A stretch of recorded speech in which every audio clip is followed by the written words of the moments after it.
Halo guys, selamat bertemu kembali di Akur Channel. Kali ini Mimin akan menceritakan kelanjutan Donghua Nine Sons Martial Guard bagian ke-183. Namun tak bosan-bosannya Mimin ingin mengucapkan maaf yang sebesar-besarnya, dikarenakan untuk video dan alur cerita tidak sama, jadi untuk videonya, hanya sebagai bumbu pemanis saja ya guys. Baiklah, supaya tidak berbasa-basi lebih lama lagi, langsung aja kita terobos ke ceritanya. Pada episode sebelumnya, diceritakan Ye Yunfei kembali muncul di hadapan para ahli alam kaisar dan terus mempermainkan mereka dengan berpindah ruang, hingga para pengejar menyerah karena tak mampu menyentuhnya. Ia pergi dengan ancaman tegas, sementara para musuh diliputi amarah dan dunia diguncang oleh kabar kekuatannya. Setelah itu, Ye Yunfei menjelajahi bintang Tianhuang, menemukan dunia tersembunyi dan altar misterius yang dijaga hukum kuat. Dengan kecerdikan dan kekuatan, ia menembusnya dan memperoleh menara dao surgawi tanpa pertempuran, lalu menyaksikan altar menghilang. Ia berlatih memperkuat diri, sementara berbagai kekuatan besar, termasuk akademi dan ras iblis, mulai bergerak karena takut dan dendam. Di tengah badai yang akan datang, Ye Yunfei bersiap menghadapi masa depan sebagai pusat konflik besar. Guru Tiangu memberikan anggukan yang syarat dengan kesungguhan, mengonfirmasi sebuah kenyataan yang sulit diterima oleh nalar mereka. Di dalam kegelapan yang pekat itu, keenam monster tua itu terdiam dalam keterkejutan yang mendalam, merasakan sebuah penolakan batin saat menyadari betapa pesatnya peningkatan kekuatan Ye Yunfei. Sebelumnya, mereka diliputi rasa percaya diri yang meluap, membayangkan bahwa status mereka sebagai master alam kaisar yang dipersenjatai dengan barisan harta sihir bawaan akan membuat tugas melenyapkan Ye Yunfei semudah membalikkan telapak tangan. Namun, berita yang baru saja mereka dengar seolah menghancurkan ekspektasi tersebut berkeping-keping. Raja Iblis Bulan menggertakkan giginya dengan geram, meluapkan rasa iri yang membara karena keberuntungan luar biasa pemuda itu yang dikabarkan telah berhasil mendapatkan obat dewa yang legendaris. Namun, Guru Tiangu segera menyela dengan pemikiran yang lebih dingin, menyatakan bahwa bagi Ye Yunfei, obat setengah dewa tersebut bukanlah sebuah berkah keberuntungan, melainkan kutukan yang menjadi sumber malapetaka.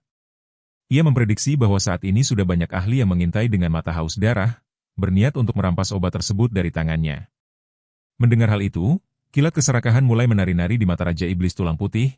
Ia membayangkan betapa besar hadiah yang akan mereka terima, atau bahkan peluang untuk dibawa kembali ke alam leluhur jika mereka berhasil mempersembahkan obat tak ternilai itu kepada sosok agung di sana. Gagasan itu membuat mata Guru Tiangu berbinar terang, membayangkan penebusan atas kegagalan mereka menemukan menara dao surgawi yang selama ini diperintahkan oleh sang maestro. Semangat yang membara kini menjalar ke seluruh monster tua di tempat itu. Raja Iblis Bulan menegaskan bahwa meskipun sebelumnya ras iblis kuno mereka dianggap tidak layak untuk bersaing memperebutkan obat dewa, situasi saat ini telah berubah total karena mereka kini memiliki kualifikasi yang cukup. Dengan kekuatan yang mereka miliki sekarang, rasa takut terhadap Ye Yunfei telah menguap, digantikan oleh ambisi untuk bersatu dan merebut obat setengah dewa tersebut demi mendapatkan restu dari makhluk agung di alam leluhur. Mereka semua mengangguk dalam kesepakatan yang mengerikan, siap untuk terjun ke dalam perburuan besar tersebut. Sementara itu, jauh di benua Tianxuan, di dalam keheningan sebuah ruangan rahasia di markas besar Akademi Penjaga, seorang pria parubaya tampak sedang tenggelam dalam meditasi yang khusyuk. Pria itu adalah Ye Tianpeng, yang menghabiskan hari-harinya dalam pengasingan sejak putra kesayangannya, Ye Yunfei, pergi meninggalkannya. Di dalam hatinya, tumbuh kesadaran pahit bahwa tingkat kekuatannya saat ini terlalu rendah, dan ia tidak ingin terus-menerus menjadi beban yang menghambat langkah putranya. Namun, ketenangan meditasinya tiba-tiba terusik oleh kemunculan sesosok wanita tua yang hadir seperti hantu, menatapnya dengan pandangan dingin yang membekukan udara. Ye Tianpeng membuka matanya dengan terkejut, merasakan firasat buruk yang merayap di punggungnya saat melihat wanita asing yang memancarkan aura kekuasaan tersebut. Dengan penuh kehati-hatian, ia mencoba bertanya tentang identitas sang tamu misterius. Wanita tua itu menjawab dengan nada yang sangat dingin, menyampaikan pesan dari nonanya bahwa orang-orang dari klan Pang telah menemukan keberadaannya. Ia memperingatkan agar Ye Tianpeng dan putranya segera mencari tempat persembunyian jika tidak ingin menanggung konsekuensi yang sangat berat. Mendengar hal itu, tubuh Ye Tianpeng terguncang hebat. Dengan suara gemetar, ia bertanya apakah pesan itu datang dari Ziqiong dan bagaimana keadaan wanita yang dicintainya itu sekarang. Jawaban yang diterima Ye Tianpeng justru menambah luka di hatinya, saat wanita tua itu mencibir bahwa Ziqiong telah menderita sangat hebat selama bertahun-tahun karenanya. Rasa bersalah yang mendalam merobek batin Ye Tianpeng, hingga air mata mulai menggenang di pelupuk matanya, meratapi penderitaan Ziqiong yang ia yakini sebagai kesalahannya sendiri. Wanita tua itu terus menghujamnya dengan kata-kata tajam, menegaskan bahwa ia tidak pantas untuk bermimpi bertemu Ziqiong lagi seumur hidupnya. Sambil memerintahkan agar Ye Tianpeng segera membawa anaknya bersembunyi, wanita itu bersiap untuk pergi setelah merasa tugasnya menyampaikan pesan telah selesai. Ye Tianpeng berseru memohon agar wanita itu menunggu sebentar, menjelaskan bahwa putranya saat ini sedang berada di wilayah Bintang Xuan Huang. Ia memohon dengan sangat agar wanita itu sudi menyampaikan pesan peringatan serupa kepada putranya di sana. Namun, wanita tua itu menolak mentah-mentah, menyatakan bahwa tugasnya hanya terbatas pada Ye Tianpeng dan ia sama sekali tidak peduli dengan urusan hidup atau mati ayah dan anak tersebut. Sebelum menghilang dalam sekejap, ia bahkan sempat melontarkan hinaan terakhir tentang betapa tidak bergunanya Ye Tianpeng dan keheranannya mengapa seorang wanita dengan bakat serta kecerdasan tinggi seperti nonanya bisa jatuh cinta pada orang sepertinya. Keputusasaan segera melanda Ye Tianpeng saat wanita itu lenyap. Ia teringat peringatan Ziqiong di masa lalu bahwa suku Pang jauh lebih kuat daripada suku Miao. Jika klan Pang telah menemukan mereka, maka Ye Yunfei berada dalam bahaya besar. Namun ia sama sekali tidak memiliki cara untuk menghubungi putranya yang sedang berada jauh di wilayah Bintang Xuan Huang. Kecemasan yang luar biasa menyiksa batinnya, membuatnya merasa buntu dalam ketidakberdayaan. Di sisi lain, di dalam dimensi sunyi menara Pantom, gemuruh guntur terus-menerus menggetarkan udara. Lei Zi berdiri dengan gagah di udara, tubuh raksasanya terbungkus oleh jalinan kilat dan ular-ular listrik yang menyilaukan mata. Pada tahap ini, Lei Zi telah berhasil melahap dan memurnikan lebih dari 500 pil petir surgawi yang telah dipersiapkan sebelumnya. Dari tubuhnya, menyembur kilatan petir yang tebalnya melampaui lengan orang dewasa, memancarkan kekuatan destruktif yang mencengangkan. Ye Yunfei menatap puas ke arah Lei Zi, lalu memutuskan bahwa sudah waktunya bagi makhluk itu untuk memurnikan ketiga buah dari kayu petir geng hitam. Begitu Lei Zi menghisap buah pertama ke dalam mulutnya, energi petir yang terkandung di dalamnya meledak dengan hebat, mengamuk liar di dalam tubuhnya seolah-olah ingin menghancurkannya dari dalam. Energi serta hukum yang tersimpan di dalam buah iblis geng hitam Thunderwall tersebut begitu kompleks dan masif, hingga Lei Zi membutuhkan waktu setengah bulan hanya untuk memurnikan buah yang pertama. Proses tersebut berlanjut hingga lebih dari 1 bulan berlalu untuk menyelesaikan 2 buah sisanya. Kini, tubuh Lei Zi dikelilingi oleh ribuan ular kecil dari kilat yang pekat dan berkilauan, menciptakan pemandangan yang sangat mengerikan sekaligus menakjubkan bagi siapapun yang melihatnya. Ye Yunfei mengeluarkan perintah pelan agar petir datang kepadanya, dan seketika itu juga belasan sambaran petir raksasa muncul di hadapannya, membawa energi penghancur yang siap dilepaskan. Karena rawa petir ini dibudidayakan melalui roda totem 9 istana miliknya, segala energi yang dimurnikan oleh Lei Zi kini telah menyatu sepenuhnya dengan eksistensi Ye Yunfei, memberinya otoritas untuk mengendalikan petir sesuka hati. Tak berhenti di situ, ia memutuskan untuk menyempurnakan kayu petir geng hitam yang tersisa, yang tingginya mencapai 0,5 meter, untuk menjadi bagian dari rawa petir miliknya, karena ia menyadari bahwa nilai kayu tersebut setara dengan buah-buahnya. Setelah proses pemurnian selesai, tampak sebuah pohon kecil berwarna hitam yang mengapung di tengah badai kilat di dalam tubuh Lei Zi. Ye Yunfei merasakan lonjakan kekuatan yang luar biasa dari Lei Zi. Ia bergumam bahwa makhluk itu kini cukup kuat untuk membunuh kultivator tingkat lanjut alam pembentuk dewa dengan mudah, bahkan mampu memberikan perlawanan terhadap praktisi alam kaisar tingkat awal. Peningkatan kekuatan Lei Zi yang begitu pesat merupakan hasil dari kombinasi ratusan pil dan harta karun petir yang telah ia konsumsi. Puas dengan hasil tersebut, Ye Yunfei segera menyimpan Lei Zi dan kembali duduk bersila untuk memulai tahapan kultivasi berikutnya. Fokus Ye Yunfei kini beralih pada upaya untuk mengembangkan tubuh kayu kaisar azur hingga mencapai titik kesempurnaan. Ia mengeluarkan tumpukan harta karun beratribut kayu yang sangat banyak, hingga herbal-herbal tersebut membentuk tumpukan setinggi gunung, mencakup segala jenis obat-obatan spiritual hingga obat suci yang langka. Selain itu, ia juga menyiapkan 10 botol giok yang berisi sari herbal pemberian leluhur klan pengobatan surgawi. Sari tersebut memiliki nilai yang tak terbayangkan karena berasal dari esensi tumbuhan surgawi purba yang telah hidup sangat lama dan mengkristal saat sang leluhur mencapai puncak pencerahannya. Ye Yunfei menatap barisan sumber daya yang luar biasa tersebut dengan penuh harap, bertanya-tanya di dalam hati apakah harta karun sebanyak ini akan cukup untuk mendorong tubuh kayu kaisar azur miliknya mencapai kondisi sempurnanya. Dengan tekad yang bulat dan persiapan yang matang, ia bersiap untuk menembus batas kekuatannya sekali lagi. Sementara di luar sana, badai permusuhan dan ancaman dari klan Pang mulai berkumpul untuk menerjang eksistensinya. Di dalam keheningan menara Pantom, ia pun mulai menyerap sari-sari kehidupan tersebut, membiarkan energi elemen kayu yang kaya mengalir dan meresap ke dalam setiap sel tubuhnya, membawa janji akan kekuatan yang tak tergoyahkan. Energi hijau yang segar mulai memancar dari tubuh Ye Yunfei, menyatu dengan udara di dalam menara, menciptakan suasana yang sejuk namun syarat dengan tekanan spiritual yang padat. Setiap tetes sari herbal yang ia serap terasa seperti aliran kehidupan murni yang menyegarkan jiwanya, memperbaiki dan memperkuat struktur tulang serta ototnya hingga ke tingkat yang tidak terbayangkan oleh manusia biasa. Ia bisa merasakan bagaimana esensi dari leluhur klan pengobatan surgawi mulai beresonansi dengan detak jantungnya, membangkitkan kekuatan laten yang selama ini tertidur di dalam dirinya.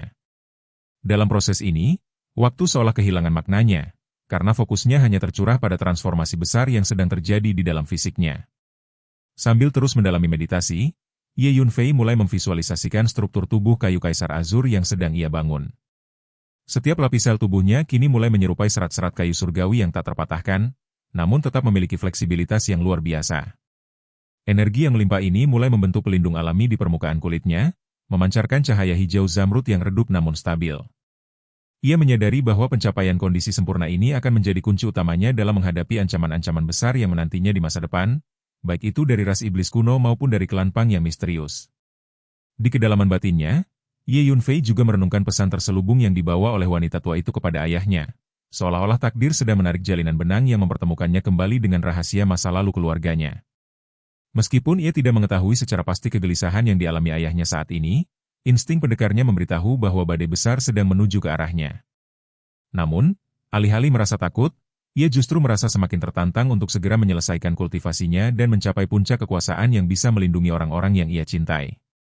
Dengan setiap napas yang ia ambil, aura Kaisar Azur semakin menebal, memenuhi ruangan rahasia itu dengan wibawa yang tak terbantahkan. Tumpukan ramuan herbal di hadapannya perlahan-lahan mulai kehilangan cahayanya saat sarinya ditarik keluar oleh kekuatan hisap dari pori-pori kulit Ye Yunfei. Proses ini membutuhkan ketahanan mental yang luar biasa, karena energi elemen kayu yang masuk terkadang terasa sangat liar dan ingin meledak keluar. Namun, dengan kendali jiwa yang sempurna, ia mampu menjinakkan aliran energi tersebut dan mengarahkannya ke titik-titik meridian yang krusial. 10 botol gioksari herbal leluhur menjadi puncak dari proses ini, di mana setiap tetesnya mengandung ribuan tahun akumulasi kebijaksanaan alam yang kini menjadi bagian dari kekuatan Ye Yunfei. Sambil terus tenggelam dalam proses alkimia tubuh ini, Ye Yunfei merasakan bagaimana koneksinya dengan alam semesta semakin mendalam. Ia mulai bisa merasakan denyut nadi bumi dan aliran energi di sekelilingnya dengan lebih tajam. Tubuh kayu kaisar azur bukan sekadar teknik pertahanan fisik, melainkan sebuah bentuk evolusi eksistensi yang mendekatkan dirinya pada hakikat kehidupan itu sendiri.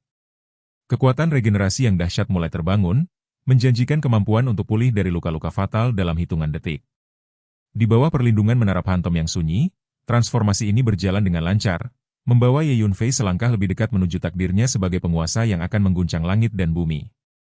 Ketenangan yang ia miliki di dalam menara merupakan kontras yang tajam dengan gejolak kemarahan para raja iblis dan kegelisahan Ye Tianpeng di dunia luar.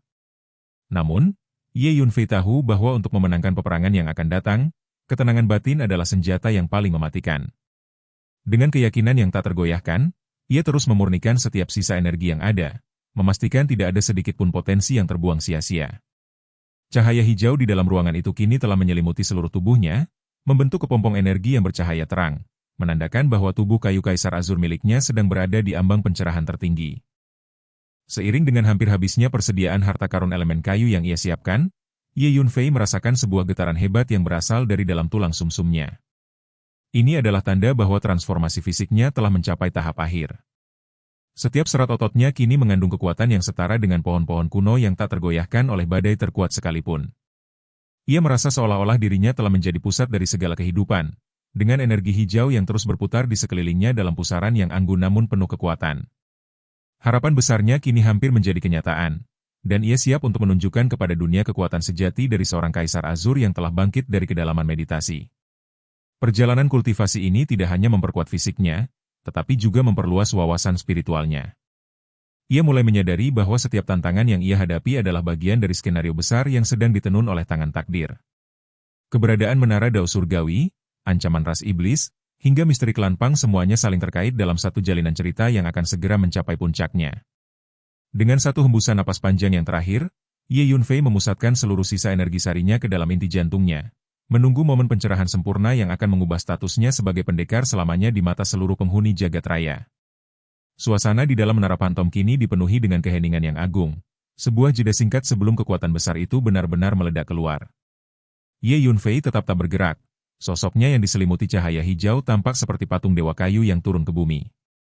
Persiapan yang dilakukan dengan sangat teliti ini adalah bukti dari dedikasinya untuk tidak lagi menjadi pion di papan catur orang lain, melainkan menjadi pemain yang menentukan nasibnya sendiri. Ketika cahaya hijau itu mulai menyusut dan menyatu kembali ke dalam pori-pori kulitnya, Aura yang terpancar dari dirinya kini terasa jauh lebih dalam, lebih stabil, dan tak terukur, menandakan selesainya salah satu tahap paling krusial dalam perjalanan kultivasinya yang legendaris. Ye Yunfei membuka matanya, dan untuk sesaat, kilatan cahaya hijau zamrud yang jernih terpancar dari pupilnya, mencerminkan kekuatan hidup yang tak terbatas yang kini mengalir deras di dalam tubuhnya. Ia merasakan kekuatan tubuh kayu kaisar azur yang telah mencapai tingkat yang ia dambakan, memberinya kepercayaan diri baru untuk melangkah keluar dari menara Phantom dan menghadapi badai yang sedang berkumpul di luar sana. Dengan tenang, ia mengamati sisa-sisa botol giok dan debu herbal yang telah habis terserap, menyadari bahwa pengorbanan sumber daya yang begitu besar telah membuahkan hasil yang sepadan. Kini, sang pemuda siap untuk membuktikan kepada dunia bahwa tidak ada kekuatan yang bisa menghentikan langkah seorang kaisar yang telah menguasai esensi kehidupan dan kehancuran petir secara bersamaan. Di cakrawala masa depan yang tak menentu, Ye Yunfei melihat bayang-bayang konflik yang akan segera meletus, namun ia tidak lagi merasa cemas. Kekuatan baru yang ia miliki adalah benteng yang akan melindungi semua yang berharga baginya. Dengan satu gerakan tangan yang anggun, ia menyimpan kembali sisa-sisa peralatannya dan bersiap untuk melangkah kembali ke medan perjuangan, membawa serta warisan keluarganya dan ambisi pribadinya menuju puncak tertinggi di seluruh jagat raya yang luas ini. Langkah kakinya yang mantap saat ia bangkit dari duduk silanya menjadi tanda dimulainya era baru, di mana nama Ye Yunfei akan menggema sebagai simbol kekuatan yang tak tertandingi oleh siapapun, baik itu Raja Iblis maupun klan-klan kuno yang perkasa. Di kedalaman kesunyian menara Phantom yang mistis, Ye Yunfei memusatkan seluruh konsentrasinya untuk mulai mengolah tubuh kayu kaisar biru. Suara gemericik energi terdengar samar saat sejumlah besar harta karun alam yang menyimpan energi murni atribut kayu mulai terserap secara terus-menerus ke dalam tubuhnya untuk dimurnikan. Seiring dengan proses itu, gelombang energi atribut kayu berwarna cian yang seolah tak berujung mulai membanjiri dan menyatu ke dalam setiap sel tubuh Ye Yunfei. Perlahan tapi pasti, dari dalam raga pemuda itu mulai terdengar suara gemuruh yang menggetarkan udara, sementara cahaya biru yang menyilaukan mulai memancar kuat hingga seluruh tubuhnya tampak menyerupai bongkahan berlian biru yang sebening kristal dan bersinar dengan sangat terang. Dalam satu gerakan napas yang dalam, Ye Yunfei membuka mulutnya dan menarik napas dengan kuat, memanggil sebuah botol giok yang melayang ke arahnya. Botol itu berisi sari herbal legendaris milik leluhur klan pengobatan surgawi yang sangat termasyur. Begitu sari herbal tersebut tertelan dan meresap ke dalam sistem tubuhnya. Sebuah sensasi luar biasa meledak seolah-olah bumi sedang runtuh di dalam dirinya. Energi yang terlampau dahsyat itu menyebabkan tubuh Ye Yunfei membengkak hebat hingga beberapa kali lipat dari ukuran aslinya, menciptakan tekanan yang begitu besar hingga raganya hampir saja hancur berantakan. Kekuatan sari herbal dari leluhur pengobatan surgawi itu memang memiliki kedahsyatan yang sulit dibayangkan oleh logika manusia biasa. Tanpa menghentikan prosesnya, Ye Yunfei kembali menelan sari herbal dari botol giok berikutnya, yang seketika membuat tubuhnya membengkak kembali dalam sebuah dentuman energi yang nyata. Cahaya cian yang tak berujung kini memancar begitu hebat dari pori-pori kulitnya, hingga mewarnai seluruh dimensi ruang dan waktu di sekelilingnya dengan rona biru kehijauan yang mistis. Botol demi botol sari herbal terus ia konsumsi bersamaan dengan berbagai harta karun elemen kayu lainnya yang terus mengalir masuk ke dalam perutnya. Tubuh Ye Yunfei terus bertransformasi menjadi semakin tinggi dan besar, hingga akhirnya ia sepenuhnya menjelma menjadi sosok raksasa biru setinggi beberapa puluh kaki yang memancarkan kekuatan kehidupan yang sangat melimpah dan menakjubkan. Waktu seolah merayap dengan lambat di dalam keheningan kultivasi tersebut hingga tanpa terasa 1 bulan telah berlalu. Pada sebuah momen yang sangat menentukan, sosok raksasa biru yang menjulang lebih dari 10 kaki itu tiba-tiba mulai menyusut secara bertahap dan konstan. Perlahan, wujud raksasa itu kembali mengecil hingga akhirnya kembali ke bentuk asli Ye Yunfei. Saat itu juga, seluruh sumber daya kultivasi yang sebelumnya mengepung tubuhnya, termasuk 10 botol sari herbal berharga dari leluhur pengobatan surgawi, telah habis tak bersisa, terserap sempurna ke dalam dirinya. Ye Yunfei mengepalkan tangannya dengan kuat sambil memeriksa kondisi internal tubuhnya. Lalu ia menghela napas yang menyiratkan sedikit penyesalan di dalam hatinya. Ia merasa sangat sulit dipercaya bahwa meskipun telah mengerahkan dan menghabiskan sumber daya kultivasi yang begitu masif, ia tetap belum mampu mengembangkan tubuh kayu kaisar biru hingga mencapai titik kesempurnaan yang sejati. Pemuda itu menyadari bahwa posisinya saat ini masih terpaut 1 langkah lagi untuk mencapai puncak tersebut, sebuah tingkatan yang hanya bisa ia deskripsikan sebagai langkah menuju kesempurnaan. Namun, di balik rasa sesalnya, ia juga menyadari bahwa pencapaian tingkat kesempurnaan setengah langkah ini telah secara drastis meningkatkan kualitas fisik dan ketahanan tubuhnya ke level yang baru. Keuntungan lain yang ia rasakan adalah munculnya beberapa kekuatan supernatural baru yang sangat berguna.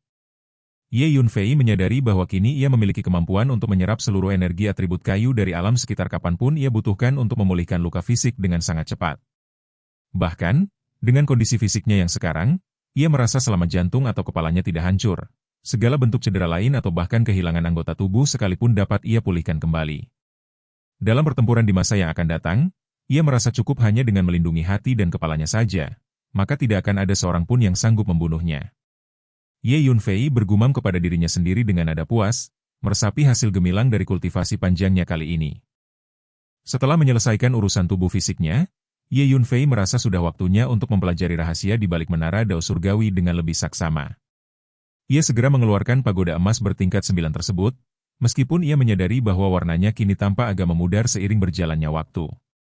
Dengan meletakkan menara tersebut tepat di hadapannya, ia melepaskan kekuatan jiwanya yang murni untuk menembus dan merasakan kedalaman yang tersembunyi di dalam bangunan kecil itu.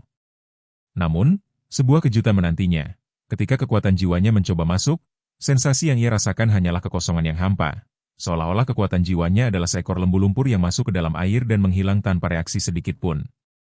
Ye Yunfei merasa sangat bingung karena ia sama sekali tidak bisa menangkap gambaran apapun tentang apa yang sedang terjadi di dalam menara kecil itu. Ia bergumam dalam keraguan, meyakini bahwa pasti ada rahasia besar di dalam sana, namun ia tidak mengerti mengapa kekuatan jiwanya ditolak mentah-mentah. Setelah merenung sejenak, ia sampai pada sebuah kesimpulan bahwa hanya ada satu kemungkinan yang masuk akal, yaitu menara kecil tersebut saat ini sedang dalam keadaan tersegel sepenuhnya. Ye Yunfei pun memutuskan untuk mengerahkan seluruh kemampuannya demi mendalami studi tentang segel pada menara tersebut selama beberapa hari berikutnya.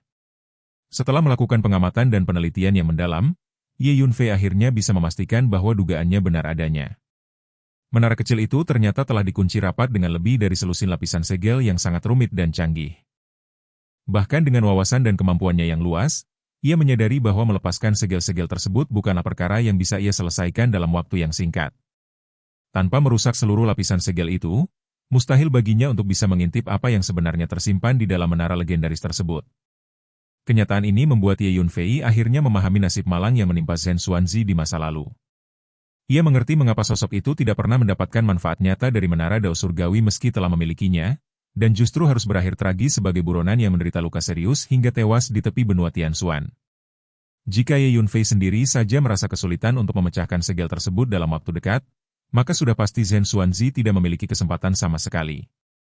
Sungguh sebuah ironi bahwa seorang ahli ternama di wilayah bintang Xuan Huang harus kehilangan nyawanya hanya karena memiliki benda yang segelnya tidak sanggup ia pecahkan. Ye Yunfei memutuskan untuk tidak memaksakan diri dan menyimpan menara Dao Surgawi tersebut untuk ia pelajari kembali di saat senggang. Fokusnya kini beralih pada rencana berikutnya, yaitu menyempurnakan pedang roh 5 elemen miliknya. Dengan sekali lambaian tangan, ia mengeluarkan 5 buah harta sihir bawaan dari tempat penyimpanannya. Niatnya adalah untuk menggabungkan kelima harta tersebut ke dalam pedang roh 5 elemen agar senjatanya itu bisa meningkat kelasnya menjadi senjata sihir bawaan yang sempurna. Dengan begitu, formasi pedang pembunuh abadi 5 elemen yang ia miliki akan mendapatkan peningkatan kekuatan yang sangat signifikan. Namun, ia menyadari bahwa proses ritual penyatuan ini akan jauh lebih efektif jika dilakukan di tempat yang kaya akan energi Qi 5 elemen. Oleh karena itu, Ye Yunfei segera menteleportasikan dirinya keluar dari menara Pantom, meninggalkan dunia bawah tanah yang sunyi itu untuk kembali ke permukaan. Ia menghabiskan 1 hari penuh untuk menjelajahi langit berbintang yang sunyi guna mencari lokasi yang tepat. Setelah pencarian yang tekun, ia akhirnya menemukan sebuah tempat dengan konsentrasi Qi 5 elemen yang melimpah, di mana ia pun segera memulai ritual penempaan kembali pedang-pedangnya. Proses penempaan yang rumit itu memakan waktu sekitar 3 hari hingga akhirnya Ye Yunfei berhasil menyatukan kelima harta sihir bawaan tersebut menjadi satu kesatuan di dalam pedang roh 5 elemen. Suara berdengung yang halus terdengar saat 5 pedang roh tersebut melayang dengan anggun di sekitar tubuh pemuda itu, memancarkan aura pedang yang sangat dingin dan mengancam siapa saja yang berani mendekat. Saat ini, kekuatan kelima pedang spiritual itu telah setara dengan 5 harta sihir bawaan yang utuh. Keberadaan mereka yang hanya melayang tenang di sana saja sudah cukup untuk membuat ruang angkasa di sekitarnya terasa tertekan oleh wibawa kekuatan yang luar biasa. Ye Yunfei memeriksa kelima pedang tersebut dengan penuh rasa percaya diri. Ia merasa yakin bahwa kini formasi pedang pembunuh abadi 5 elemen miliknya sanggup untuk melawan dan menahan serangan dari seorang ahli yang berada di tingkat alam kaisar tingkat menengah. Bahkan, bagi seorang kultivator alam kaisar tingkat awal yang biasa, formasi pedangnya ini mampu memberikan serangan mematikan secara instan. Merasa persiapannya sudah cukup matang, Ye Yunfei bergumam bahwa sudah saatnya bagi dirinya untuk melakukan perjalanan pulang. Ia kemudian mengeluarkan sebuah pesawat ruang angkasa yang berukuran besar dan segera masuk ke dalamnya. Pesawat ruang angkasa itu pun melesat menembus langit, meninggalkan bintang Tianhuang yang sunyi untuk menempuh perjalanan jauh menuju bintang Xuanhuang. Di dalam ketenangan interior pesawat, Ye Yunfei kembali mengeluarkan menara dao surgawi dan duduk bersila, melanjutkan studinya tentang segel tersebut secara perlahan sambil memulihkan tenaganya. Tak lama kemudian, seekor makhluk kecil, ulat sutra naga bertanduk emas, muncul secara tiba-tiba di bahu kanannya. Makhluk itu merebahkan tubuhnya dengan posisi yang sangat santai dan terlihat sangat malas, seolah-olah tidak ada beban di dunia ini. Dengan suara yang terdengar manja, ulat sutra naga bertanduk emas meminta kepada Ye Yunfei agar dibuatkan lagi beberapa pil khusus untuknya. Ia beralasan bahwa akhir-akhir ini dirinya merasa agak lemah dan butuh asupan untuk memulihkan kondisi fisiknya. Ye Yunfei hanya bisa menggelengkan kepalanya sambil tertawa kecil mendengar alasan makhluk lemah tersebut. Dengan satu jentikan jari yang lincah, belasan butir pil terbang keluar dan mendarat tepat di hadapan ulat sutra tersebut. Pil-pil itu adalah jenis pil dao berkualitas tinggi yang pernah dimurnikan Ye Yunfei di masa lalu. Tanpa membuang waktu, ulat sutra itu segera menelan habis semua pil tersebut hingga perutnya tampak bulat sempurna, dan ia akhirnya menepuk-nepuk perutnya dengan ekspresi yang sangat puas. Namun, momen kedamaian di dalam pesawat ruang angkasa itu tidak berlangsung lama. Sebuah ledakan keras tiba-tiba mengguncang atmosfer di sekitar mereka. Di hadapan jalur penerbangan pesawat, muncul seberkas cahaya hitam yang sangat pekat dan menyilaukan, melesat dengan kecepatan tinggi seolah-olah ingin menebas dan menghancurkan pesawat ruang angkasa tersebut menjadi berkeping-keping. Kejadian yang mendadak ini seketika mengubah suasana di dalam kabin menjadi penuh dengan ketegangan yang mendesak. Ye Yunfei segera bereaksi terhadap serangan tersebut dengan ketenangan seorang pendekar yang telah melalui ribuan pertarungan. Matanya menatap tajam ke arah datangnya cahaya hitam itu, mencoba mencari tahu siapa yang berani menghalangi jalannya di tengah luasnya ruang angkasa. Cahaya hitam itu memancarkan aura yang sangat jahat dan destruktif, yang bagi Ye Yunfei terasa sangat familiar sekaligus mengganggu. Ia menyadari bahwa perjalanannya kembali tidak akan semudah yang ia bayangkan, dan musuh-musuh lama atau pemburu harta karun mungkin sudah mulai mencium keberadaannya. Di bahunya, ulat sutra naga bertanduk emas yang tadinya malas kini juga mulai menampakkan kewaspadaan, meskipun perutnya masih bulat karena pil yang baru saja ia makan. Ia merasakan tekanan energi yang datang dari arah luar pesawat, yang menandakan bahwa penyerang tersebut bukanlah sosok yang sembarangan. Ye Yunfei mengendalikan pesawat ruang angkasanya agar melakukan manuver menghindar yang cepat, sementara tangannya sudah bersiap untuk memanggil kembali 5 pedang spiritual miliknya yang baru saja ditingkatkan. Suasana di dalam pesawat kini dipenuhi oleh getaran energi yang saling beradu, antara niat membunuh dari luar dan kesiapan tempur dari dalam. Setiap inci ruang di sekitar pesawat seolah-olah mulai retak akibat tekanan dari cahaya hitam tersebut. Ye Yunfei memahami bahwa serangan ini hanyalah pembukaan dari sesuatu yang lebih besar. Ia bersiap untuk keluar dari pesawat dan menghadapi ancaman tersebut secara langsung jika diperlukan, demi melindungi kemajuan yang baru saja ia capai. Pikirannya bergerak dengan sangat cepat, menganalisis pola serangan dan kemungkinan identitas sang penyerang, sementara tangannya mulai membentuk segel-segel energi yang rumit untuk mempersiapkan pertahanan tingkat tinggi. Perjalanan yang tenang menuju bintang Xuanhuang kini telah berubah menjadi medan perang ruang angkasa yang mematikan. Ye Yunfei menyadari bahwa kekuatannya yang baru, baik dari tubuh kayu kaisar biru maupun pedang roh 5 elemen, akan segera diuji oleh kenyataan pahit di luar sana. Dengan sorot mata yang dingin namun penuh determinasi, ia bersiap untuk menunjukkan kepada siapapun yang menghalangi jalannya bahwa ia bukan lagi pemuda yang bisa dengan mudah mereka intimidasi atau buru seperti mangsa yang lemah. Seiring dengan semakin dekatnya cahaya hitam itu ke dinding luar pesawat, Ye Yunfei merasakan denyut energi petir dari Lei Zi yang tersimpan di dalam totemnya juga mulai bergejolak, seolah ingin ikut serta dalam pertarungan. Ia tersenyum tipis, menyadari bahwa meskipun ia ingin mempelajari menara dengan tenang, dunia sepertinya memiliki rencana lain untuknya. Ia pun menarik napas dalam-dalam, mengumpulkan energi Qian yang melimpah di dalam tubuhnya, dan bersiap untuk meledakkan kekuatan sejati yang telah ia kumpulkan selama 1 bulan penuh di dalam menara Phantom yang sunyi. Dalam keheningan sesaat sebelum tabrakan energi terjadi, Ye Yunfei merasakan keterhubungan yang mendalam dengan alam semesta di sekelilingnya. Ia bisa merasakan aliran energi 5 elemen yang mengalir di kejauhan, serta energi kehidupan yang berdenyut kuat di dalam dadanya. Ancaman cahaya hitam di depannya kini tidak lagi terasa sebagai hambatan, melainkan sebagai panggung bagi dirinya untuk mendeklarasikan kekuatannya yang telah diperbarui. Dengan satu tekad yang bulat, ia siap untuk mengubah serangan musuh ini menjadi pembuktian pertama dari kehebatan formasi pedang pembunuh abadi 5 elemen yang kini telah setara dengan kekuatan alam kaisar tingkat menengah. Pesawat ruang angkasa itu terus meluncur dengan kecepatan maksimal, namun bayangan hitam itu tetap mengejarnya dengan kegigihan yang luar biasa. Ye Yunfei tahu bahwa ia tidak bisa terus menghindar selamanya. Ia harus menghadapi sumber serangan itu secara langsung agar bisa meneruskan perjalanannya tanpa gangguan lebih lanjut. Dengan melepaskan kendali otomatis pada pesawat, ia memusatkan fokus jiwanya ke arah luar, mencoba menembus kabut hitam yang menyelimuti sang penyerang misterius tersebut untuk mengungkap jati diri mereka yang sebenarnya di balik serangan mendadak ini. Ketegangan di angkasa luas itu kini mencapai puncaknya ketika Ye Yunfei akhirnya memutuskan untuk melompat keluar dari pesawatnya di tengah penerbangan yang sangat cepat. Sosoknya yang bercahaya biru kehijauan berdiri tegak di ruang hampa, berhadapan langsung dengan arus cahaya hitam yang mengerikan. Di belakangnya, 5 pedang roh berputar dengan pola yang sangat kompleks, menciptakan perisai pedang yang mematikan. Dengan satu tatapan yang tajam, ia mengisyaratkan bahwa siapapun yang berada di balik cahaya hitam tersebut telah melakukan kesalahan fatal dengan mencoba mengusik perjalanannya kembali ke bintang Xuan Huang. Mata Ye Yunfei berkilat dengan ketajaman yang menusuk, seolah-olah sebilah pedang baru saja ditarik dari sarungnya.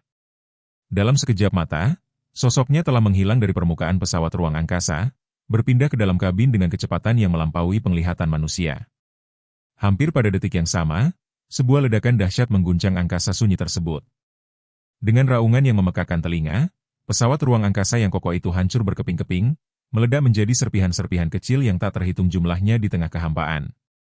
Dari kegelapan ruang angkasa, muncul 6 sosok pria yang menatap reruntuhan itu dengan tatapan penuh kemenangan. Salah satu dari mereka tertawa terbahak-bahak, suara tawanya mengandung kepuasan yang mendalam saat ia mengungkapkan bahwa dugaannya benar. Ye Yunfei memang masih bersembunyi di bintang terpencil surgawi. Mereka bukanlah orang sembarangan, melainkan 6 ahli tingkat tinggi yang telah mencapai tahap awal alam kaisar. Di barisan depan, berdiri Wu Qilang dan Tetua Yuqi yang matanya berkilat penuh dendam, dan suara tawa yang baru saja bergema itu tak lain adalah milik Tetua Yuqi sendiri. Tanpa membuang waktu, Wu Qilang mengeluarkan perintah dengan suara lantang yang memerintahkan rekan-rekannya untuk segera menyerang dan menutup ruang di sekitar mereka agar tidak ada celah bagi mangsa mereka untuk melarikan diri. Keenam ahli alam kaisar itu bertindak dengan ketegasan yang mematikan. Masing-masing dari mereka mengeluarkan harta sihir primordial milik mereka, mengaktifkannya secara serentak hingga menciptakan gelombang tekanan energi yang luar biasa dahsyat. Tekanan tersebut memusat dan menindih titik tempat Ye Yunfei berdiri, membuat atmosfer di ruang kecil itu terasa sangat berat, seolah-olah gunung-gunung raksasa sedang dijatuhkan dari langit. Namun, di tengah kepungan energi yang mampu menghancurkan tulang tersebut, Ye Yunfei hanya berdiri dengan tenang. Kedua tangannya tertaut dengan santai di belakang punggung, tak bergeming sedikit pun meski badai energi sedang mengamuk di sekelilingnya. Tatapan matanya yang sedingin es menyapu wajah keenam ahli alam kaisar itu satu persatu dengan penuh ketenangan, seolah-olah tekanan energi yang luar biasa itu hanyalah hembusan angin sepoi-sepoi yang sama sekali tidak ia sadari keberadaannya. Wu Qilang, yang melihat mangsanya terjebak, memberikan senyum dingin yang penuh ejekan. Ia merasa yakin bahwa kali ini Ye Yunfei tidak akan memiliki jalan keluar lagi. Tetua Yuqi pun menimpali dengan tawa yang semakin keras, menyatakan bahwa nasib malang telah benar-benar menjemput pemuda di hadapan mereka itu. Di sisi lain, seorang pria lanjut usia dengan rambut dan janggut yang telah memutih sebagian memperingatkan dengan suara berat agar mereka tidak lengah. Ia merasakan ada sesuatu yang aneh dengan kekuatan pemuda itu dan mendesak agar mereka semua menyerang secara bersamaan demi menghabisi nyawa Ye Yunfei secepat mungkin. Melihat Ye Yunfei yang tampak tak berdaya di bawah tekanan 6 harta sihir bawaan mereka, keyakinan keenam ahli itu semakin memuncak. Mereka merasa bahwa kemenangan sudah berada di depan mata. Wu Qilang mendengus penuh penghinaan, menyatakan bahwa tidak ada yang perlu ditakutkan dari seorang junior, terlepas dari seberapa kuat pun kemampuannya.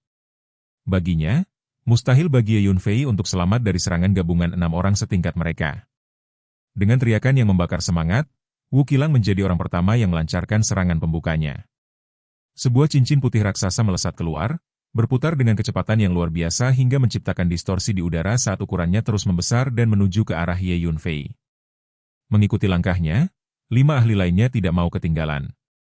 Mereka segera mengaktifkan harta sihir primordial masing-masing dan melancarkan serangan terkuat mereka secara beruntun ke arah satu titik yang sama. Menghadapi serbuan maut tersebut, Ye Yunfei hanya menatap mereka dengan dingin. Suaranya terdengar datar dan acuh tak acuh saat ia menyatakan bahwa ia akan mengabulkan keinginan mereka yang begitu merindukan kematian. Tetua Yuqi yang mendengar ucapan itu justru merasa geli. Ia menertawakan kata-kata Ye Yunfei yang dianggapnya sebagai omong kosong belaka, menantang balik dengan penuh kesombongan agar pemuda itu segera bersiap menghadapi ajalnya. Namun, ekspresi Ye Yunfei tetap tak berubah. Dengan satu gerakan menunjuk yang sederhana, ia berbisik kecil memanggil kematian. Seketika itu juga, pedang roh 5 elemen melesat keluar dari dalam tubuhnya, melepaskan ledakan energi pedang yang begitu menakjubkan hingga menyebabkan seluruh ruangan itu bergetar hebat. Suara dentingan logam yang tajam bergema saat kelima pedang roh itu segera menyusun diri menjadi formasi pedang pembunuh abadi 5 elemen. Dengan kecepatan kilat, formasi itu menyerbu ke arah tetua Yuchi. Aura kehancuran yang sangat menakutkan dan pekat langsung menyelimuti pria tua itu, membuatnya terpaku di tempatnya. Pada saat itu, tetua Yuchi merasakan hembusan dingin kematian yang nyata merayap di kulitnya. Seluruh tubuhnya mendadak membeku seolah-olah ia baru saja dilemparkan ke dalam sebuah gua es yang paling dalam dan gelap. Dalam kepanikan yang luar biasa, ia berusaha mundur dengan sekuat tenaga yang ia miliki. Namun, Ye Yunfei jauh lebih cepat. Ia melepaskan pedang jiwa surgawi miliknya, sebuah serangan spiritual yang langsung menghunjam masuk ke dalam lautan jiwa tetua Yuchi. Karena serangan yang datang tiba-tiba dan tanpa peringatan itu, tetua Yuchi tak mampu bertahan dan mengeluarkan jeritan kesakitan yang memilukan. Detik berikutnya, kelima pedang spiritual itu melesat melewati tubuhnya dengan presisi yang mengerikan, langsung mencabik-cabik raga dan jiwanya hingga hancur menjadi debu yang hilang ditelan kegelapan angkasa. Setelah nyawa tetua Yuchi terenggut, kelima pedang roh itu kembali melayang dengan anggun di depan Ye Yunfei. Pedang-pedang itu bergerak naik dan turun dengan ritme yang tenang, namun memancarkan aura berbahaya yang sangat pekat hingga membuat hati siapapun yang melihatnya gemetar ketakutan. Ye Yunfei tetap berdiri dengan tangan di belakang punggung, sementara lengan bajunya berkibar perlahan tertiup oleh sisa-sisa energi ledakan. Tatapannya yang dingin mencerminkan kepuasan batin saat ia membatin bahwa formasi pedang pembantai abadi 5 elemen miliknya memang terbukti mampu melenyapkan kultivator alam kaisar tingkat awal hanya dalam sekejap. Kejadian yang berlangsung begitu cepat itu membuat Wu Qilang dan 4 ahli lainnya mematung dalam ketidakhadiran kata-kata. Mereka benar-benar tercengang dan hampir tidak bisa mempercayai apa yang baru saja disaksikan oleh mata mereka sendiri. Tetua Yuchi, seorang ahli alam kaisar yang kuat, tewas hanya dalam satu gerakan. Padahal, saat itu mereka sedang menyerang secara bersamaan dengan kekuatan penuh dan dukungan 6 harta sihir bawaan. Rasa dingin yang mencekam mulai menjalar di hati kelima ahli yang tersisa, menggantikan kesombongan mereka dengan ketakutan yang nyata. Wu Qilang menatap Ye Yunfei dengan tatapan yang sangat tajam, tak mampu menyembunyikan keterkejutannya saat ia menyadari bahwa kekuatan pemuda itu sepertinya telah meningkat ke tingkat yang baru dalam waktu yang singkat. Ye Yunfei menanggapi pengamatan itu dengan ketenangan yang menakutkan, memberitahu mereka secara langsung untuk segera bersiap menjemput kematian. Karena ia sudah memulai pertempuran ini, ia tidak memiliki niat sedikit pun untuk membiarkan satu pun dari mereka pergi dengan selamat dari tempat itu. Kembali dengan satu gerakan tangan yang tegas, Ye Yunfei mengerahkan formasi pedang pembantai abadi 5 elemen ke arah seorang ahli alam kaisar lainnya. Merasa terpojok, pakar tersebut berteriak penuh amarah dan keputusasaan, menyatakan niatnya untuk bertarung sampai mati. Ia mengayunkan palu besi hitam raksasanya dengan sekuat tenaga, mencoba menghancurkan Ye Yunfei dari posisi atas.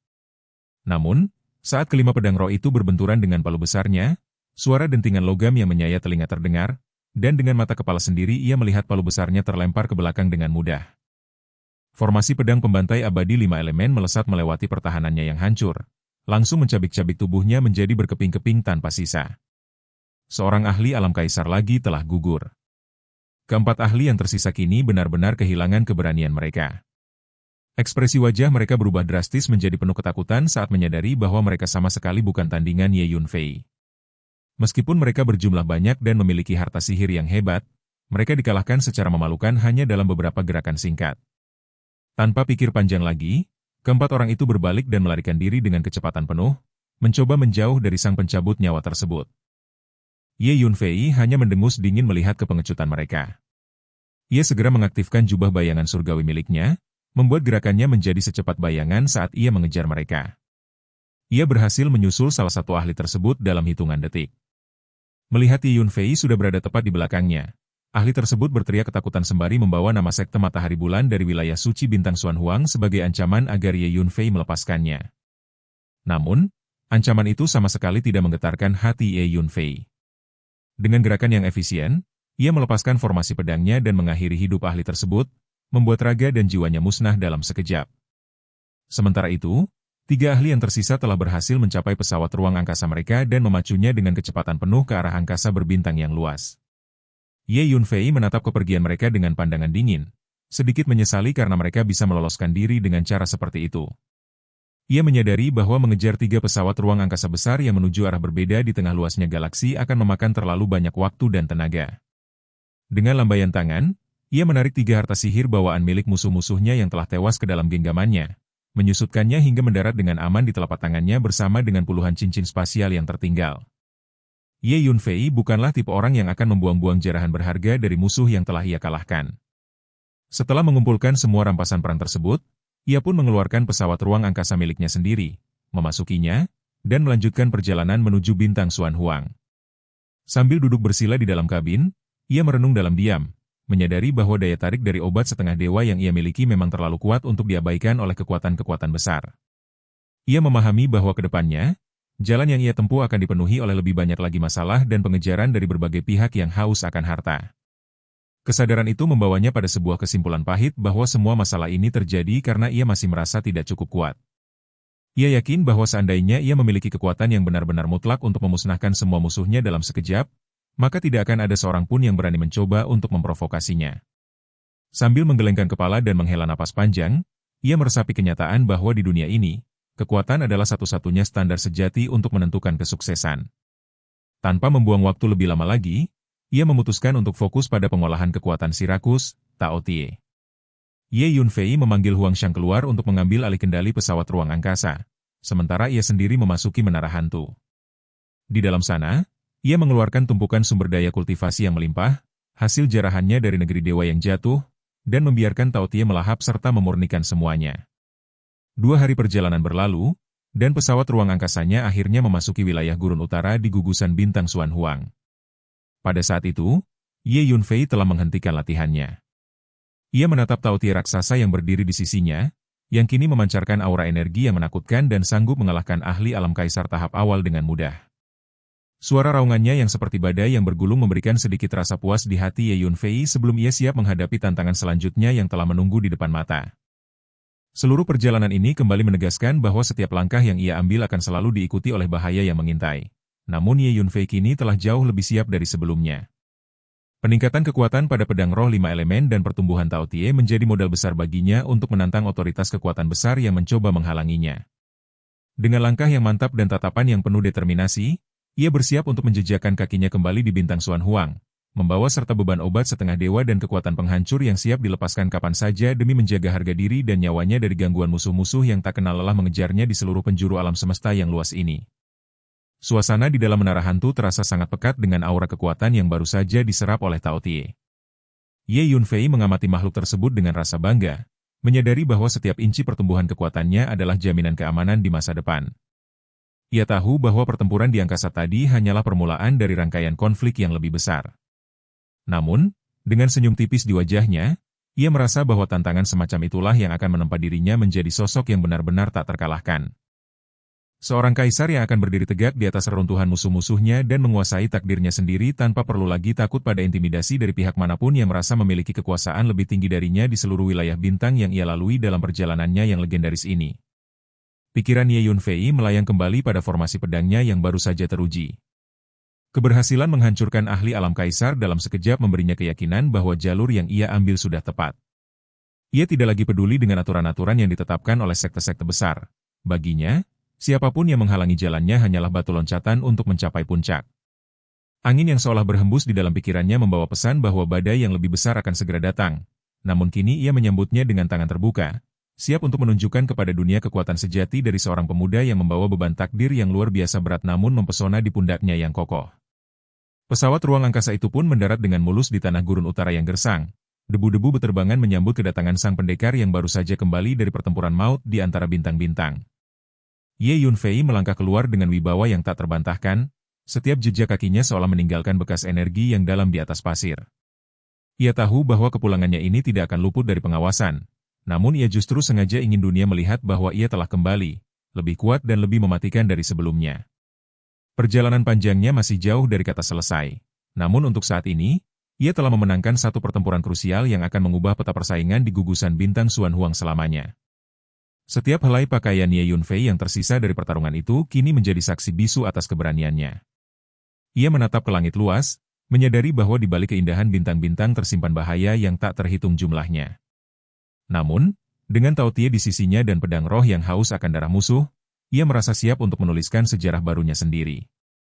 Tidak ada lagi keraguan dalam hatinya, Hanya ada tekad yang membara untuk mencapai puncak tertinggi kultivasi dan melindungi apa yang menjadi miliknya dengan kekuatan mutlak yang tidak dapat digoyahkan oleh siapapun di seluruh jagat raya yang luas dan penuh misteri ini.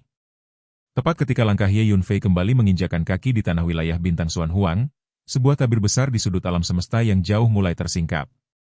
Di sana, di tengah kehampaan kosmos yang maha luas, berdiri sebuah istana yang begitu mempesona namun juga mengerikan. Nampak seperti monster raksasa yang sedang berjongkok dalam kesunyian yang mengancam. Keadaan tenang itu pecah saat seorang pria tua bertubuh pendek dengan jubah putih yang memancarkan aura menyeramkan melangkah masuk ke dalam aula utama. Ia segera menghadap kepada seorang pria paruh-baya yang duduk bersila di atas kursi tinggi. Sosok yang memancarkan wibawa agung layaknya seorang kaisar yang menguasai segalanya. Pria tua itu memberikan laporan dengan nada yang sangat serius, memberitahukan kepada sang pemimpin bahwa sepertinya telah terjadi pergerakan yang sangat signifikan pada menara jalan surgawi. Kabar ini seketika mengubah suasana di dalam istana. Pria parubaya berjubah kekaisaran yang semula sedang beristirahat dengan mata terpejam itu tiba-tiba membukanya lebar-lebar. Ekspresi terkejut yang tak bisa disembunyikan terpancar dari wajahnya saat ia mempertanyakan kebenaran laporan dari sang penyihir tua tersebut. Dengan penuh keyakinan, pria tua bertubuh pendek itu mengangguk dan menjelaskan bahwa selama 2 hari terakhir, melalui proses deduksi dan penalaran yang mendalam, ia telah berulang kali menyimpulkan keberadaan bayangan menara Dao Surgawi. Berdasarkan pengalamannya selama bertahun-tahun, ia sangat yakin bahwa menara legendaris itu sedang menunjukkan pergerakan, dan kemungkinan besar harta tersebut telah lahir kembali ke dunia. Antusiasme menyelimuti pria berjubah kekaisaran itu saat ia segera menanyakan apakah lokasi spesifik dari menara tersebut sudah diketahui. Sang penyihir tua menjelaskan bahwa sesuai dengan perhitungan sebelumnya, lokasi perkiraan berada di dalam wilayah bintang yang telah lama mereka awasi. Sang penguasa kemudian menyatakan bahwa dirinya memang sudah lama berencana untuk menaklukkan wilayah bintang-bintang tersebut. Tanpa ragu, ia mengeluarkan perintah tegas untuk segera melakukan persiapan besar-besaran, mengirimkan pasukan kuat guna menaklukkan wilayah bintang itu dan melakukan pencarian menyeluruh demi mendapatkan menara surgawi yang sangat ia dambakan. Pria tua itu pun membungkuk hormat, menyatakan kepatuhannya untuk segera menjalankan perintah yang mulia. Namun, gejolak pencarian ini tidak hanya terjadi di satu tempat. Di lokasi lain di alam semesta yang luas, terdapat sebuah dunia yang diselimuti kegelapan pekat dan dipenuhi oleh aura mayat yang sangat menyesakan. Di sana, di puncak gunung hitam yang menjulang tinggi, pemandangan nampak mengerikan dengan tumpukan peti mati yang berlapis-lapis di lerengnya.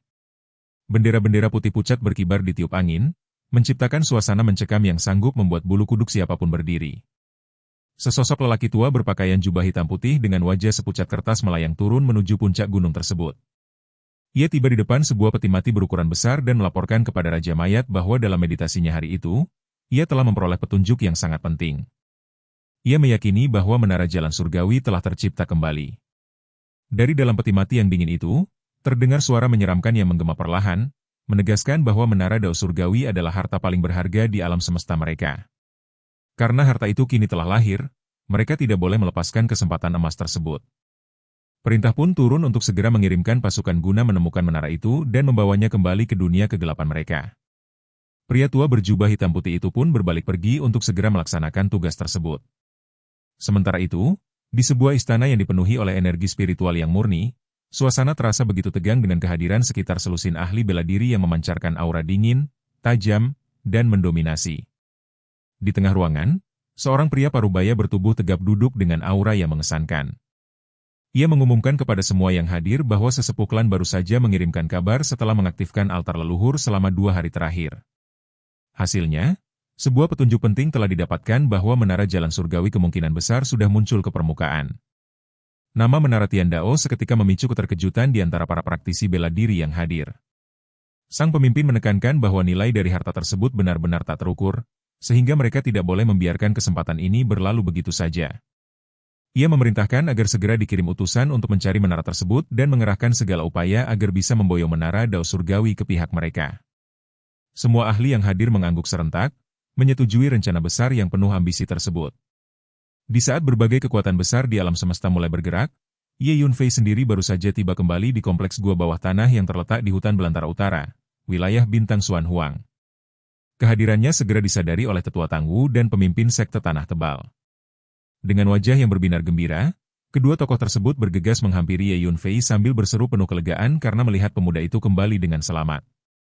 Tetua Tangwu bahkan menyentuh dahinya, tak mampu menyembunyikan rasa emosionalnya melihat sang penyelamat telah kembali.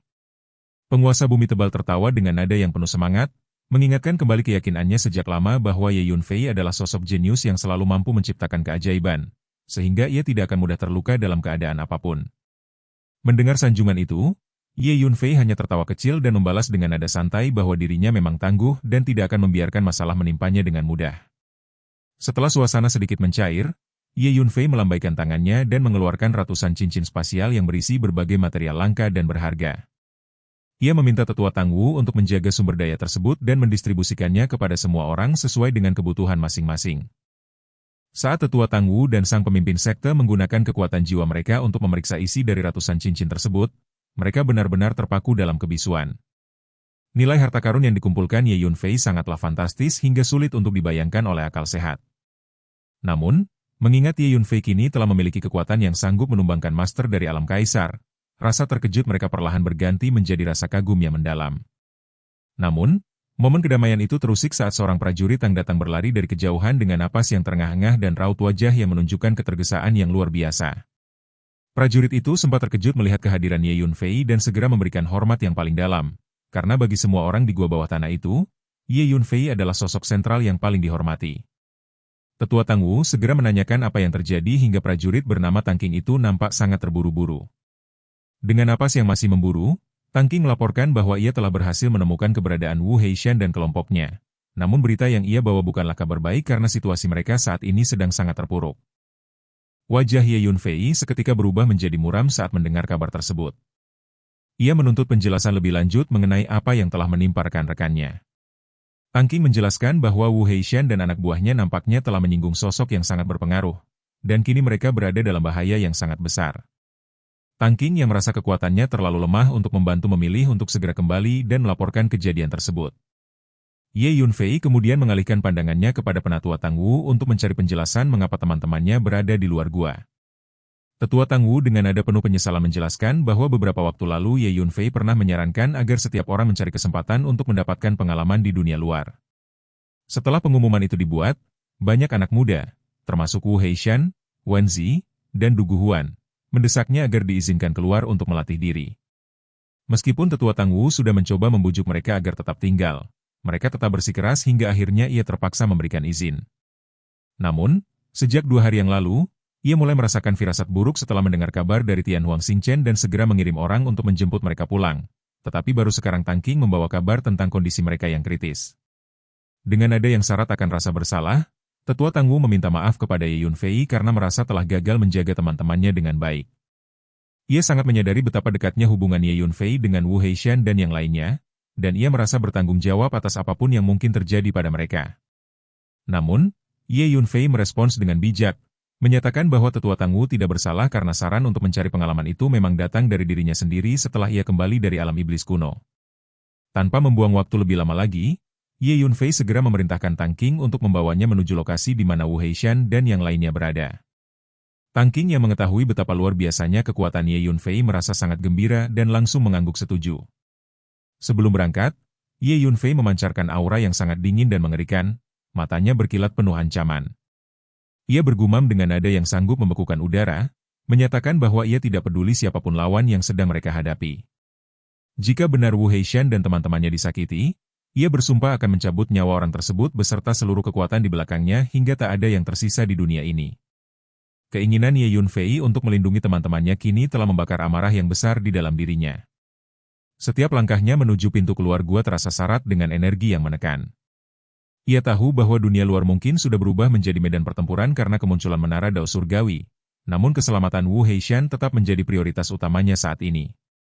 Dengan tekad yang bulat, ia bersiap untuk menerjang siapapun yang berani mengusik ketenangan orang-orang terdekatnya, bahkan jika ia harus berhadapan dengan kekuatan besar dari Istana Kaisar atau dunia kegelapan sekalipun.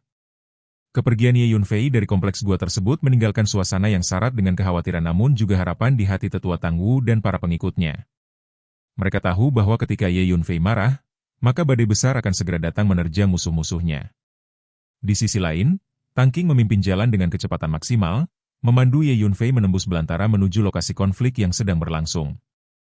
Ye Yunfei memusatkan seluruh inderanya, bersiap untuk melepaskan kekuatan yang selama ini ia kumpulkan demi menghancurkan siapapun yang berani menyentuh sahabatnya dengan niat jahat. Sepanjang perjalanan, Pikiran Ye Yunfei terus terfokus pada keselamatan rekan-rekannya. Ia merenungkan kembali betapa kerasnya dunia persilatan di luar sana, namun ia tidak akan membiarkan teman-temannya menjadi korban dari ketidakadilan kekuatan besar. Aura dingin yang menyelimuti tubuhnya semakin pekat, menandakan bahwa sang naga sedang bersiap untuk mengamuk. Siapapun tokoh berpengaruh yang disinggung oleh Tang Qing, Ye Yunfei sudah menyiapkan pembalasan yang paling mengerikan bagi mereka. Ia akan membuktikan bahwa siapapun yang berani mengusik orang-orangnya akan menghadapi kehancuran yang total dan absolut, tanpa ada kesempatan untuk memohon ampunan darinya.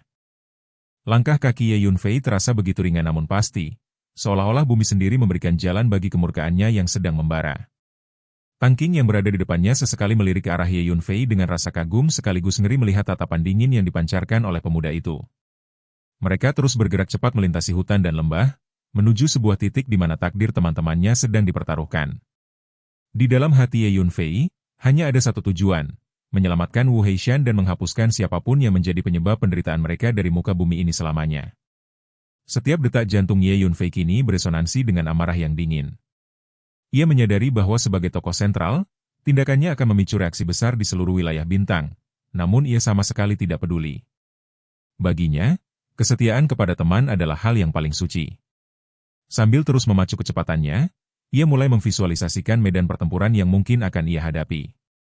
Tidak ada keraguan sedikit pun dalam jiwanya, ia akan menjadi badai yang meluluhlantakkan segala bentuk penindasan yang dialami oleh Wu Heishan dan kawan-kawannya, membawa keadilan yang keras dan tak terelakkan bagi para pelaku kejahatan tersebut. Cahaya matahari yang menembus sela-sela pepohonan seolah-olah menjadi saksi bisu atas keberangkatan sang penuntut balas. Ye Yunfei tidak akan membiarkan waktu terbuang percuma. Ia tahu bahwa dalam situasi berbahaya seperti ini, setiap detik sangatlah berharga.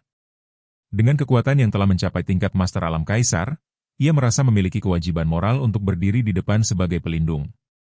Kemarahan yang ia pendam bukanlah amarah yang membabi buta, melainkan kemarahan yang terukur dan mematikan, yang hanya akan mereda setelah semua musuh-musuhnya bersujud dalam kehancuran total di bawah kakinya. Tang Qing terus memberikan arahan navigasi dengan penuh ketekunan, menyadari beban berat yang ada di pundaknya. Mereka semakin mendekati lokasi yang dilaporkan, dan aura permusuhan mulai terasa di udara. Ye Yunfei dapat merasakan adanya fluktuasi energi di kejauhan, yang menandakan bahwa pertempuran mungkin masih berlangsung atau baru saja usai. Hal ini semakin memacu adrenalinnya untuk segera sampai. Ia mempercepat langkahnya hingga melampaui batas kecepatan biasa, meninggalkan jejak energi Qian yang samar di sepanjang jalur yang ia lalui, menunjukkan betapa besar keinginan hatinya untuk segera tiba di sisi sahabat-sahabatnya. Di cakrawala, nampak asap mengepul dan suara samar benturan senjata mulai terdengar, menandakan bahwa mereka hampir sampai. Ye Yunfei menarik napas dalam-dalam, mengumpulkan seluruh energi murni di dalam tubuhnya, dan bersiap untuk meledakkan kekuatannya dalam serangan pertama yang akan menentukan nasib musuh-musuhnya. Ia tidak akan memberikan peringatan, karena baginya, tindakan menyakiti teman-temannya adalah deklarasi perang yang hanya bisa dibayar dengan darah. Dengan tatapan yang kini sehitam jurang terdalam, Ye Yunfei melesat maju, siap menjadi mimpi buruk yang paling nyata bagi siapapun yang berdiri di jalan keadilannya. Kesunyian di sekitar gua bawah tanah kini telah berganti dengan gemuruh tekad yang tak tergoyahkan. Ye Yunfei tahu bahwa tantangan ini hanyalah awal dari kekacauan yang lebih luas yang melibatkan menara Dao Surgawi, namun ia tidak akan membiarkan hal itu mengalihkan fokusnya dari menyelamatkan Wu Heishan. Kekuatan besar yang sedang mengincar menara itu mungkin sangat kuat, tetapi bagi Ye Yunfei, kekuatan sejati berasal dari keinginan untuk melindungi orang-orang yang ia sayangi. Dan dengan kekuatan itu, ia akan menantang siapapun, bahkan langit sekalipun, demi memastikan keselamatan rekan-rekannya tetap terjaga di tengah badai yang sedang melanda alam semesta ini. Dan, adegan ini pun mengakhiri pertemuan kita kali ini. Terima kasih kepada semua yang telah menyimak dari awal sampai akhir video ini. Dan juga Mimin ingin mengucapkan terima kasih yang sebesar-besarnya kepada semua yang sudah subscribe Akur Channel. Semoga semuanya dimudahkan rezekinya, dan dilancarkan segala urusannya, juga disehatkan selalu setiap saat, dan terhindar dari segala penyakit. Amin.